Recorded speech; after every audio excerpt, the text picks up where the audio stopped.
Hi hello friends, ಎಲ್ಲರಿಗೂ ನಮಸ್ಕಾರ. ರೇಖಾ ಅಡುಗೆಗೆ ಸ್ವಾಗತ. ಬನ್ನಿ, ಇವತ್ತು ಸ್ಟ್ರೀಟ್ ಫುಡ್ ಸ್ಟೈಲಲ್ಲಿ ಈಸಿಯಾಗಿ ಮನೆಯಲ್ಲೇ ಸೇವ್ ಪುರಿ ರೆಸಿಪಿ ಮಾಡೋದನ್ನ ತೋರಿಸ್ಕೊಡ್ತೀನಿ. ಈ ರೆಸಿಪಿನ ನೀವು ಮನೇಲಿ ಟ್ರೈ ಮಾಡಿ ನೋಡಿ, ಮಕ್ಕಳು ದೊಡ್ಡವರು ಎಲ್ಲರೂ ಇಷ್ಟಪಡ್ತಾರೆ. ಇದು ಮಾಡೋದು ಸುಲಭ. ಇದಕ್ಕೆ ಬೇಕಾಗುವ ಇಂಗ್ರೀಡಿಯೆಂಟ್ಸು 1 ಕಪ್ ಆಗೋಷ್ಟು ಚಿರೋಟಿ ರವೆ ತೊಗೊಂಡಿದ್ದೀನಿ. ಎಲ್ಲ ಅಂಗಡಿಗಳಲ್ಲೂ ಸಿಗುತ್ತೆ. ಇದು ನಾರ್ಮಲ್ ರವೆಗಿಂತ ತುಂಬಾ ಸಣ್ಣ ಇರುತ್ತೆ. 2 ಟೇಬಲ್ ಸ್ಪೂನ್ ಮೈದಾ ಹಿಟ್ಟು. ಇದ್ರ ಬದಲು ನೀವು ಗೋಧಿ ಹಿಟ್ಟಾದರೂ ಯೂಸ್ ಮಾಡ್ಕೊಬೋದು. 1 ಆಲೂಗಡ್ಡೆನ ನಾನು ಬೇಯಿಸಿ ಸಿಪ್ಪೆ ತೆಗೆದು ಸ್ಮ್ಯಾಚ್ ಮಾಡಿ ಇಟ್ಕೊಂಡಿದ್ದೀನಿ. ಹಾಗೆ 1 ಈರುಳ್ಳಿನ ಚಿಕ್ಕದಾಗಿ ಕಟ್ ಮಾಡಿ ಇಟ್ಕೊಂಡಿದ್ದೀನಿ. ಅರ್ಧ ನಿಂಬೆಹಣ್ಣು ಬೇಕು. 2 ಟೇಬಲ್ ಸ್ಪೂನ್ ಕಡಲೆ ಬೀಜನ ಸ್ವಲ್ಪ ಎಣ್ಣೆಯಲ್ಲಿ ಫ್ರೈ ಮಾಡಿ ಎತ್ತಿಟ್ಕೊಂಡಿದ್ದೀನಿ. ಹಾಗೆ ಟೊಮೊಟೊ 1 ಕಟ್ ಮಾಡಿ ಇಟ್ಕೊಂಡಿದ್ದೀನಿ. ಕೊತ್ತಂಬರಿ ಅರ್ಧ ಕಪ್ ಆಗೋಷ್ಟು ಕಟ್ ಮಾಡಿರೋದು ಚಿಕ್ಕದಾಗಿ ಕಟ್ ಮಾಡ್ಕೊಳ್ಳಿ. 1 ಕಪ್ ಆಗೋಷ್ಟು ಸೇವ್ ಮಿಕ್ಚರ್ ತೆಗೆದಿಟ್ಕೊಂಡಿದ್ದೀನಿ. ಈ ರೆಸಿಪಿನ ಆಲ್ರೆಡಿ ಅಪ್ಲೋಡ್ ಮಾಡಿದ್ದೀನಿ. ಚಾಟ್ ಮಸಾಲ, ಖಾರದ ಪುಡಿ, ಜೀರಿಗೆ ಪುಡಿ ಎಲ್ಲನೂ ಕಾಲು ಟೀ ಸ್ಪೂನ್ ತೊಗೊಂಡಿದ್ದೀನಿ. Sweet chutney 2 tablespoon. ಈ ರೆಸಿಪಿ ಎಲ್ಲ ಆಲ್ರೆಡಿ ಅಪ್ಲೋಡ್ ಮಾಡಿದ್ದೀನಿ. Red chutney 2 tablespoon. ಓಮ್ ಕಾಳು ಕಾಲು teaspoon. Green chutney 2 tablespoon. ಹಾಗೆ ರುಚಿಗೆ ತಕ್ಕಷ್ಟು ಉಪ್ಪು, ಮಾಡೋದಕ್ಕೆ ಎಣ್ಣೆ. ಈಗ ಯಾವ ರೀತಿ ಮಾಡೋದಂತ ನೋಡೋಣ. ಮೊದಲಿಗೆ ಚಿರೋಟಿ ರವೆ, ಮೈದಾ ಹಿಟ್ಟು, ಅಜ್ವೇನು ಅಂದರೆ ಓಮ್ ಕಾಳು ನಿಮ್ಗೆ ಇಷ್ಟ ಇದ್ದರೆ ಹಾಕ್ಕೊಳ್ಳಿ, ಇಲ್ಲಾಂದರೆ ಸ್ಕಿಪ್ ಮಾಡ್ಕೊಳ್ಳಿ. ಮೈದಾ ಇಷ್ಟ ಇಲ್ಲಾಂದರೆ ಗೋಧಿ ಹಿಟ್ಟು ಯೂಸ್ ಮಾಡ್ಕೊಳ್ಳಿ. ಇದೆಲ್ಲ ಹಾಕ್ಕೊಂಡು ಚೆನ್ನಾಗಿ ಸಾಫ್ಟಾಗಿ ಹಿಟ್ಟನ್ನ ಚಪಾತಿ ಹಿಟ್ಟಿನ ಥರ ಕಲಿಸ್ಬಿಟ್ಟು 20 ನಿಮಿಷ ಬಿಡಬೇಕು. ಆವಾಗ ಇದು ಚೆನ್ನಾಗಿ ನೆನೆಯುತ್ತೆ. ಈ ಗೋಲ್ಗಪ್ಪಗೆ ಪೂರಿ ಯಾವ ರೀತಿ ಮಾಡ್ತೀರೋ ಅದೇ ರೀತಿಯೇ ಇದು. ಇದಕ್ಕೆ ಫ್ಲೇವರ್ ಇರಲಿ ಅಂತ ನಾನು ಓಮ್ ಕಾಳು ಯೂಸ್ ಮಾಡಿದ್ದೀನಿ. ಅದಿಷ್ಟ ಇಲ್ಲಾಂದರೆ ಸ್ಕಿಪ್ ಮಾಡಿಕೊಂಡು ಈಗ ಇದನ್ನು ಚಪಾತಿನ ಯಾವ ರೀತಿ ಲಟ್ಟಿಸ್ತೀರೋ ಅದೇ ರೀತಿ ಲಟ್ಟಿಸ್ಕೊಳ್ಳಿ. ಇದನ್ನು ಸ್ವಲ್ಪ ತೆಳ್ಳಗೆ ಲಟ್ಟಿಸ್ಕೋಬೇಕು. ದಪ್ಪ ಇದ್ದರೆ ಪೂರಿ ಉಬ್ಬುತ್ತೆ, ಸಾಫ್ಟ್ ಬಂದುಬಿಡುತ್ತೆ, ಕ್ರಿಸ್ಪಿ ಬರೋಲ್ಲ. ಸೊ ಇದು ಇನ್ನೂ ಕ್ರಿಸ್ಪಿಯಾಗಿ ಬರೋದಕ್ಕೆ ಈ ಥರ ಸ್ಪೂನಿಂದ ನಾನು ಹೋಲ್ಸ್ ಮಾಡ್ಕೊತೀನಿ. ಈ ಥರ ಮಾಡೋದ್ರಿಂದ ಪೂರಿ ಉಬ್ಬೋದಿಲ್ಲ, ಕ್ರಿಸ್ಪಿಯಾಗಿ ಬರುತ್ತೆ. ನೋಡಿ, ಇದನ್ನು ರೌಂಡ್ ಶೇಪಾಗಿ ಕಟ್ ಮಾಡೋಕ್ಕೆ ಈ ಥರ ನಾನು ಚಿಕ್ಕ ಬಟ್ಲು ತೊಗೊಂಡಿದ್ದೀನಿ.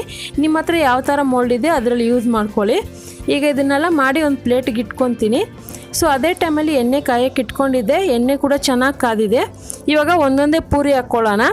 ಈ ಥರ ಮಾಡೋದ್ರಿಂದ ನಿಮಗೆ ಕ್ರಿಸ್ಪಿಯಾಗಿ ಬರುತ್ತೆ ಪೂರಿ. ಸ್ವಲ್ಪ ತೆಳ್ಳಗೆ ಮಾಡ್ಕೊಳ್ಳಿ, ತುಂಬ ದಪ್ಪಕ್ಕೆ ಮಾಡೋಕ್ಕೆ ಹೋಗಬೇಡಿ.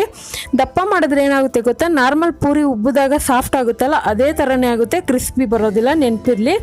ಇದನ್ನು ಬೇಯಿಸೋವಾಗ ಸ್ವಲ್ಪ ಹೈ ಫ್ಲೇಮಲ್ಲಿ ಇಟ್ಕೊಂಡೆ ಬೇಯಿಸ್ಕೊಳ್ಳಿ. ಫುಲ್ಲು ಗೋಲ್ಡನ್ ಕಲರ್ ಬಂದು ಕ್ರಿಸ್ಪಿಯಾಗಿ ಶಬ್ದ ಬರಬೇಕು, ಆ ಥರ ಬೇಯಿಸ್ಕೋಬೇಕು ಇದನ್ನು. ನೋಡಿ, ಇವಾಗ ಇದು ರೆಡಿಯಾಗಿದೆ. ಈಗ ಇದನ್ನು ಒಂದು ಬೌಲ್ಗೆ ಹಾಕ್ಕೊತಾ ಇದ್ದೀನಿ. ಉಳಿದಿರೋದು ಇದೇ ರೀತಿ ಮಾಡ್ಕೊತೀನಿ. ಈಗ ಸೇವ್ ಪೂರಿ ಯಾವ ರೀತಿ ಮಾಡೋದಂತ ನೋಡೋಣ. ನೋಡಿ, ಪೂರಿ ಎಷ್ಟು ಕ್ರಿಸ್ಪಿಯಾಗಿದೆ. ಆ ಥರ ಕ್ರಿಸ್ಪಿ ಬಂದರೆ ನಿಮಗೆ ತಿನ್ನೋದಕ್ಕೆ ತುಂಬಾ ಚೆನ್ನಾಗಿರುತ್ತೆ. ಸಾಫ್ಟ್ ಆದರೆ ಚೆನ್ನಾಗಿರೋದಿಲ್ಲ. ಈಗ ಇದನ್ನು ಪ್ಲೇಟಿಗೆ ಸರ್ವ್ ಮಾಡ್ಕೊತಾ ಇದ್ದೀನಿ. ಪೂರಿ ಇಟ್ಟಿದ ಮೇಲೆ ಇದಕ್ಕೆ ನಾನು 1 ಆಲೂಗಡ್ಡೆನ 2 ಭಾಗ ಮಾಡಿ ಸ್ವಲ್ಪ ನೀರು ಹಾಕಿ ಬೇಯಿಸಿಟ್ಕೊಂಡಿದ್ದೆ. ಬೇಯಿಸಿ ಸಿಪ್ಪೆ ತೆಗೆದು ಸ್ಮ್ಯಾಚ್ ಮಾಡಿರೋದನ್ನ ಸ್ವಲ್ಪ ಹಾಕ್ಕೊತಾ ಇದ್ದೀನಿ. ಈಗ ಇದಕ್ಕೆ ಈರುಳ್ಳಿ ಹಾಕ್ಕೊತಾ ಇದ್ದೀನಿ. ಈರುಳ್ಳಿ ಪೂರ್ತಿ ಚಿಕ್ಕದಾಗಿ ಕಟ್ ಮಾಡೋಕ್ಕೆ ಹೋಗಬೇಡಿ. ಒಂದು ಮೀಡಿಯಮ್ ಆಗಿ ಮಾಡ್ಕೊಂಡ್ರೂ ಪರವಾಗಿಲ್ಲ. ನಾನು ಸ್ವಲ್ಪ ಚಿಕ್ಕದಾಗಿ ಕಟ್ ಮಾಡಿದ್ದೀನಿ. ಚಾಪಿಂಗ್ ಬಾಕ್ಸಲ್ಲಿ ನಾನು ಮಾಡಿರೋದು, ಅದಕ್ಕೆ ಅಷ್ಟು ಸಣ್ಣಕ್ಕೆ ಬಂದಿದೆ. ಈಗ ಇದಕ್ಕೆ ಟೊಮೊಟೊ ಹಾಕಿದ ಮೇಲೆ ಸ್ವೀಟ್ ಚಟ್ನಿ ಹಾಕ್ಕೊತಾ ಇದ್ದೀನಿ. ಈ ಸ್ಪೈಸಸ್ ಚಟ್ನಿ ನಿಮ್ಗೆ ಎಷ್ಟು ಬೇಕು ಅನ್ನೋದನ್ನ ನೋಡಿ ಹಾಕ್ಕೊಳ್ಳಿ. ನೀವು ಸ್ಪೈಸಿಯಾಗಿ ತಿನ್ನೋದಾದರೆ ಸ್ವಲ್ಪ ಎಕ್ಸ್ಟ್ರಾನೇ ಹಾಕ್ಕೊಳ್ಳಿ. ಈಗ ಗ್ರೀನ್ ಚಟ್ನಿ ಹಾಕ್ಕೊತಾ ಇದ್ದೀನಿ. ಇದು ಸೇವ್ ಪೂರಿ ಆಗಿರೋದ್ರಿಂದ ಸ್ವಲ್ಪ ಖಾರವಾಗಿದ್ದರೆ ತಿನ್ನೋದಕ್ಕೆ ಚೆನ್ನಾಗಿರುತ್ತೆ. ಹಾಗೆ ರೆಡ್ ಚಟ್ನಿನೂ ಹಾಕಿ ಅದ್ರ ಮೇಲೆ ಸ್ವಲ್ಪ ಈರುಳ್ಳಿ ಹಾಕಿ ಫ್ರೈ ಮಾಡಿರೋಂಥ ಕಡಲೆ ಬೀಜ ಹಾಕ್ಕೊತಾ ಇದ್ದೀನಿ. ಈಗ ನಾನು ಸ್ಪೈಸಸ್ ಇಟ್ಟಿದ್ನಲ್ಲ ಅದನ್ನೆಲ್ಲ ಮಿಕ್ಸ್ ಮಾಡಿಕೊಂಡು ಮೇಲೆ ಸ್ಪ್ರಿಂಕಲ್ ಮಾಡ್ಕೊತೀನಿ. ಈ ಥರ ಮಾಡೋದ್ರಿಂದ ಫ್ಲೇವರ್ ತುಂಬಾ ಚೆನ್ನಾಗಿರುತ್ತೆ. ನಿಮಗೆ ಕಡಲೆ ಬೀಜ ಎಣ್ಣೆಯಲ್ಲಿ ಫ್ರೈ ಮಾಡೋದು ಇಷ್ಟ ಇಲ್ಲ ಅಂದರೆ ನಾರ್ಮಲ್ ಖಾರ ಬೂಂದಿ ಸಿಗುತ್ತಲ್ಲ ಅದಾದರೂ ಯೂಸ್ ಮಾಡ್ಕೊಬೋದು. ಈಗ ಕೊತ್ತಂಬರಿ ಹಾಕ್ಕೊತಾ ಇದ್ದೀನಿ. ಕೊನೆಯದಾಗಿ ಸೇವ್ ಮಿಕ್ಚರ್ ಹಾಕ್ಕೊತಾ ಇದ್ದೀನಿ. ಸೇವ್ ಪುರಿಗೆ ಸೇವ್ ಮಿಕ್ಚರೇ ಸ್ವಲ್ಪ ಜಾಸ್ತಿ ಬೇಕಾಗಿರೋದು, ಸ್ವಲ್ಪ ಜಾಸ್ತಿನೇ ಹಾಕ್ಕೊತಾ ಇದ್ದೀನಿ. ಬೇಕು ಅಂದರೆ ನೀವು ಇದ್ರ ಮೇಲೆ ನಿಂಬೆ ರಸ ಹಾಕ್ಕೊಳ್ಳಿ. ನಾನು ಆಪ್ಷನ್ ಆಗಿ ನಿಮಗೆ ತೋರಿಸಿದ್ದೀನಿ. ಒಂದು ಸ್ವಲ್ಪ ಉಪ್ಪನ್ನು ಹಾಕ್ಕೊತಾ ಇದ್ದೀನಿ. ಈಗ ಸೇವ್ ಪುರಿ ರೆಡಿಯಾಗಿದೆ ತಿನ್ನೋದಕ್ಕೆ. ಖಂಡಿತ ಇವತ್ತು ಮಾಡಿರುವ ಈ ರೆಸಿಪಿ ನಿಮಗೆಲ್ಲ ಇಷ್ಟ ಆಗಿದೆ. ನೀವು ಇದೇ ರೀತಿ ಟ್ರೈ ಮಾಡಿ ಯಾವ ರೀತಿ ಬಂತಂತ ಕಮೆಂಟ್ ಮಾಡಿ. ಈ ರೆಸಿಪಿ ಇಷ್ಟ ಆದರೆ ಲೈಕ್ ಮಾಡಿ, ಶೇರ್ ಮಾಡಿ. ರೇಖಾ ಅಡುಗೆ ಚಾನಲ್ನ ಸಬ್ಸ್ಕ್ರೈಬ್ ಮಾಡ್ಕೊಳ್ಳಿ.